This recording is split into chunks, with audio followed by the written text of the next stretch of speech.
ሰላም እንደምን አደራችሁ እንደምን ዋላችሁ ሰላምታዬን አቀርባለሁ። ዛሬ እንግዲህ ይሄንን መጽሐፍ ልንጨርስ አንድ ቻፕተር ነው የቀረን። ዛሬ 11ኛው ዳንኤል 11ኛው ላይ እኔ በራሴ ግርም እያለኝ ነው። ወይኔ ጌታዊ እያልኩኝ አንደኛ ደስ እያለኝ፣ ሁለተኛ በቃ ትልቅ አብርሆት ነበር፣ ውስጥ ግፊት አለ። እግዚአብሔር የሆነ ነገር ላይ ያስተምረኝ እና ብዙ ጥያቄዎች ተመልሰውልኛል። እናንተም እንግዲህ ከባድ ነው፣ ግን በማንበብ ደጋግሞ በማንበብ ነው አንደኛ ብዬ በውስጣችን የሚቀር ብዙ ነገር አለ። እንድንጸልይ ህይወታችን እንድንቀርጽ እንድናይ እና እዚህ ጋር ዳንኤል እንግዲህ መጽሐፍ የሚናገረው አንደኛ እግዚአብሔር ሉዓላዊነት ነው። በቃ በታሪክ ላይ ሁሉን የሚቆጣጠር አምላክ እንደሆነ በታላላቅ ኃያላን መንግስታት እንኳን አይደል ይህንን ዓለም በቃ በብዙ ነገር ተቆጣጥረው እንደ ልባቸው ሊሆኑ በሚፈልጉ ላይ እሱ ሉዓላዊ እንደሆነ የሰው ልጅ በዚህ ምድር ላይ ተጠያቂነት እንዳለው ነው የሚያሳየው ማለት ነው። እና ዳንኤል በዚህ ላይ እንግዲህ 11 ላይ እኔ በሜዶናዊ በዳሪዮስ በመጀመሪያ ዓመት አጸናው አበረታው ዘንድ ቆሜ ነበረ። እንግዲህ መልአኩ ነው። ከ10 የቀጠለ ነው ይሄ ዳንኤል እንግዲህ በቃ የደከመ ይሄንን ራእይ ሲያይ ያበረታው አይደለ እንዴ፣ የተዳሰሰ በብዙ ብርታት ነው የቆመው። እኛም ደግሞ በጣም አይደለ እንዴ ቀላል አይደለም እና ብዙ ነገር መማር አለብን ብዬ አምናለሁ። እኔ ዲቴል ቲዮሎጂውን ሳይሆን እኔ ራሴ በጣም እየሰማው በተለይ ፓስተር አስፋ በጣም በዚህ ላይ እንደሰሩ እያየው ነው። ከካናዳ እነ ቦሌ ቸርች በቃ ሁሉንም እየሰማዋቸው ነው እና ብዙ በተለያየ መንገድ የገለጹት ነገር በጣም ከዛ ብዙ ነገር እየተማርኩ ነው እና እዚህ ምዕራፍ 11 ላይ እንግዲህ ምንድነው ከ10 የቀጠለ ነው። መልአኩ በቃ ይገልጽለታል የሚመጣውን። ገባችሁ? ዳንኤል በቃ እግዚአብሔር ሁሉን እንደሚያውቅ ሁሉን አዋቂ ነው። እግዚአብሔር በእኛ ህይወት ላይ ሊሆን ያለውን ነገር ያውቃል እና አንዳንዴ ብዙ ጥያቄዎች ማንሳት እንችላለን። እግዚአብሔር ሁሉን ካወቀ ይሄ ለምን አጋጠመኝ፣ ይሄ ለምን ሆነ እና የሰዎች ምርጫን ነው የምናየው። እና እዚህ ጋር እኔ በቃ እዚህ ስለ ሰሜን ስለ ደቡብ ነገስታት በተለይ ስለ ግሪክ በዚህ ላይ ከፓስተር አስፋው ስሰማ የነበረው ነገር በዚህ ጉዳይ ላይ ማብራሪያ በቃ ይሄ መቅደሱን እንዴት እንዳረከሱ የእስራኤልን መቅደስ በቃ የፈለገ እንዳደረጉና ነገስታት እንደዛ ነው የሚመስላቸው። በቃ ሁሉን ሲቆጣጠሩ እነዚህ አምባገነኖች የፈለጉትን ይገድላሉ፣ የፈለጉትን ነገር ያደርጋሉ። ያኔ በቃ ተጠያቂ እንደሆኑ ማወቅ አለባቸው ማለት ነው። እና እንግዲህ ዛሬ እኔ ዋና ነገር ብዬ ምሪያው እንግዲህ መጨረሻ ላይ ስለ ኢትዮጵያንም ምንድነው በቃ ይሄ ስለ አንታይ ክራይሱ ነው። ስለ መጨረሻው ዘመን ይሄ የሰሜን ንጉስ ማነው ብዙ ሊቃውንትም ሀሳብ የሰጡበት ያው ስለ አንታይ ክራይሱ እና ከዚህ በፊትም በቃ ሲቆጣጠር ስፒሪት ነው እንግዲህ ሲስተም ነው ታውቃላችሁ።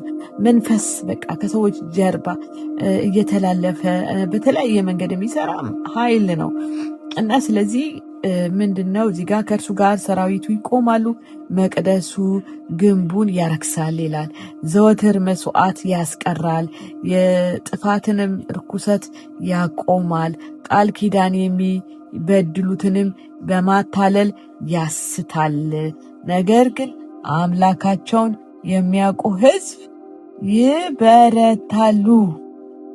አሁን ምንድነው በዚህ ዓለም ክፉ እንዴት እንደሚቆጣጠር እናያለን አይደል እንዴ? አሁን የምናየው በቃ ገንዘብ እየሰጠ መሬት እየሰጠ በቃ እርክሰትን ክፋትን አይደል እንዴ? በቃ አመፅን እንድንደግፍ ብዙ ግን አምላኩን የሚያውቅ ስለ እውቀት ምንድነው ከእግዚአብሔር ጋር ጉድ ሪሌሽንሽፕ ያለው ሰው ይዋጋል ማለት በፈተና ጸንቶ የመኖር አቅም እንዳለው ነው።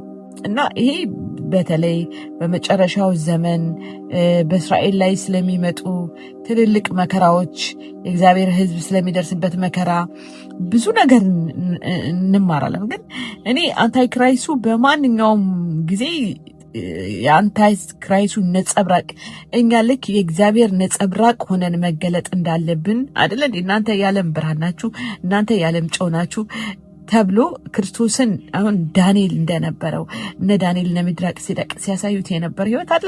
ራሱ እግዚአብሔር ነው የሚገለጠው። ራሱ ነገሮችን ይቀይራል፣ በእኛ አይደለም ማለት ነው። ውጊያው ራሱ ስታዩት አይደለ እንደዚህ በቃ እኔ እዋጋለሁ በሰማይ ላይ ያለ ውጊያ። እኛ ምንድነው መጸለይ። ዳንኤል ያስተማረን ነገር ምንድነው? ቅዱሳን ለዚህ እኮ ነው ጸጥ ዝግ ብላችሁ እንድትጸልዩ ክፋትን በመቃወም ክፋትን እንግዲህ በማስተማር ጥበብ እንዲሰጠን መጸለይ ያለብን። አሁን በሚካሄደው ነገር ላይ በተለይ መንግስታት በሚሰሩት ሴራ ላይ በተለይ ምርጫ ሰዓት እንግዲህ በእኔ ኤክስፒሪየንስ የፈለጋችሁትን እንደምትናገሩት ማለት ምርጫችሁ እና እኔ እንግዲህ በተቻለ መጠን የምርጫን ባህሪ ያስተማርኩኝ የተናገርኩኝ የተቃወምኩኝ ነው። እና ከዛ በኋላ ግን በቃ ምንድነው ሌላ ምንድነው አምላካቸውን የሚያውቅ ህዝብ ይበረታሉ። በቃ ከዛ በላይ መሆን አለብን። የእግዚአብሔርን ኃይል መግለጽ አለብን። ስለ ፍትህ፣ ስለ ነጻነት፣ ስለተበደሉት መዋጋት አለብን፣ መታገል አለብን እንደ ኢትዮጵያውያን ማለት ነው።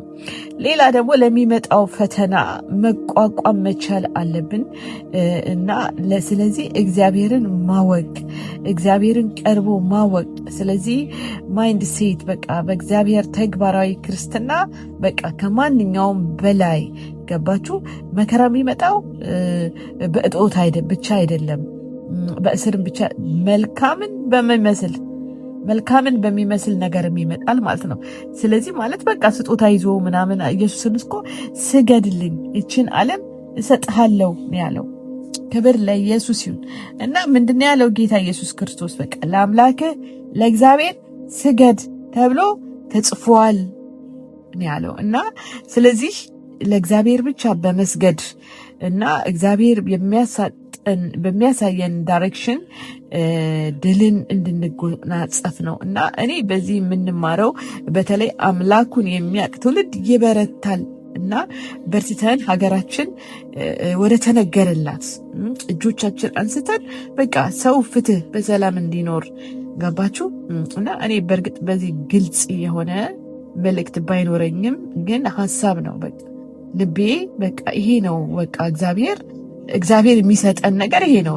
ጽድቅን ህይወት አይደል ለነገስታት ለመሪዎች እና በቃ ትክክለኛ አስተሳሰብን እንዲያስቡ ነው ማድረግ ያለብን ማለት ነው። እና ስለዚህ ክብር ለኢየሱስ ይሁን። እዚህ ጋር ምንድን ነው በተለይ ኤፌሶን ላይ ክርስቶስን ከሙታን ሲያስነሳው ከአለቅነት፣ ከስልጣን፣ ከኃይልም ከጌትነት ሁሉ በላይ በዚህ ዓለም ብቻ ሳይሆን ነገር ግን ለሚመጣው ባለው ዓለም ደግሞ ከሚጠራው ስም ሁሉ በላይ በሰማይ ስፍራ በቀኙ ሲያስቀምጠው በክርስቶስ ባደረገው ስራ የብርታቱ ጉልበት ይታያል ይላል።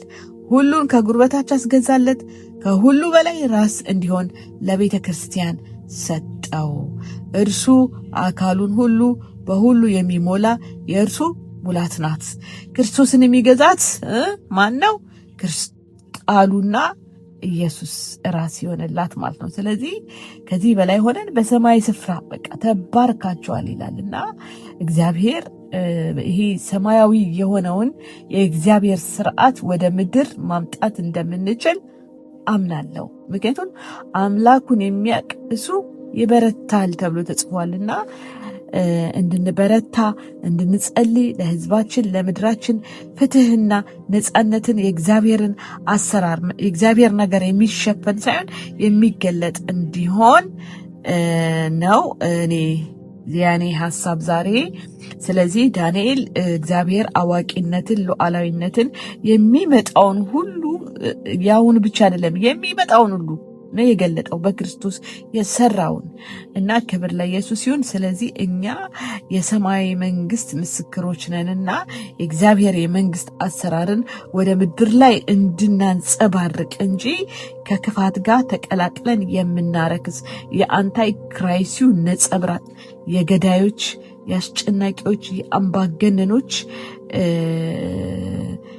መጠቀሚያ መሆን የለብንም። የሰይጣን መጠቀሚያ መሆን የለብንም። የእግዚአብሔር የብርሃንና የእውነት መጠቀሚያ ሆነን ይህን ትውልድን የምንዋጅ መንግስታትን የምንዋጅ እንድንሆን ነው የተጠራ ነው እና ዛሬ አጠር አድርጌ ነውና ነገ የመጨረሻውን ደግሞ በደንብ ለማብራራት ሞክራለሁ እና በጣም ነው የማመሰግነው። አሁንም ላይክ፣ ሰብስክራይብ እንድታደርጉ እግዚአብሔር ይባርካችሁ። ተባረኩ።